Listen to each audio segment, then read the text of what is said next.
দেশি গরুর খাঁটি দুধ দিয়ে তারপর এই যে হাতে সেমাই রান্না করেছিলাম আর হচ্ছে আচারি বেগুন। তো আচারি বেগুনটা আমি ডিম দিয়ে রান্না করেছিলাম। আসসালামু আলাইকুম, কেমন আছেন সবাই? তো এই নতুন আরেকটি ওই যে ভিডিও নিয়ে চলে আসলাম। আজ হচ্ছে যে বানাবো আমি আচারি বেগুন। তো যারা হচ্ছে চুলকানির জন্য বেগুন খান না তারা এই বেগুনটা খেয়ে যদি শরীর চুলকায়ও তারপরেও ভালো লাগবে, কারণ দেখা গেছে যে এই বেগুনটা এতটাই টেস্টি হয়। তো আমার বাসার সবার হচ্ছে অ্যালার্জি, কেউ আমরা বেগুন খাই না, তারপরেও হচ্ছে আমি এই রেসিপিটা বানানোর পর সবাই হচ্ছে আঙ্গুল চেটে পুটে এই তরকারিটা খেয়ে নিয়েছে।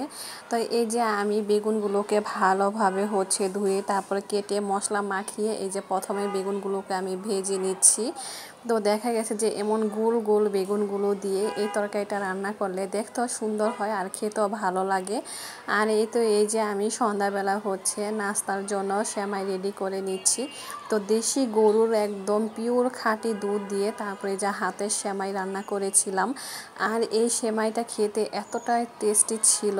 তো আমার তো এই সেমাইটা খেতে অনেক ভালো লাগে। আর কার কার কাছে ভালো লাগে, যদি আমার এই ভিডিওটা কেউ দেখে থাকেন তাহলে কমেন্ট করবেন। আর হচ্ছে এই যে আমি বেগুনটা ভেজে তারপরে উঠিয়ে নিলাম, আর সেই প্যানের মধ্যেই হচ্ছে আমি যে তেল দিয়ে তারপরে হচ্ছে পেঁয়াজ রসুন বাটা আর হচ্ছে আদা বাটা দিয়ে তারপর সুন্দরভাবে কষিয়ে নিচ্ছি। এই যে আমার মশলাটা প্রায় সুন্দরভাবে কষানো হয়ে গিয়েছে। তারপর আমি এই পর্যায়ে আবার একটু পানি দিয়ে তারপরে এই যে সুন্দরভাবে মশলাটাকে কষিয়ে নিব, কারণ দেখা গেছে যে বেগুনটা তো আমার আগে থেকেই ভাজার সময় সেদ্ধ হয়ে গিয়েছে। তারপরে এই যে আমি এখন ডিমগুলো আর বেগুনটা দিয়ে দিলাম, তারপর সুন্দরভাবে আর কি ঢেকে হালকা আঁচে আর কি রান্না করে নিব। আর এই রান্নার মধ্যে মোস্ট ফেভারেট যে আইটেমটা সেটা হচ্ছে এই যে আচার। আমি এখানে বোম্বাই মরিচের আচার ইউজ করেছিলাম।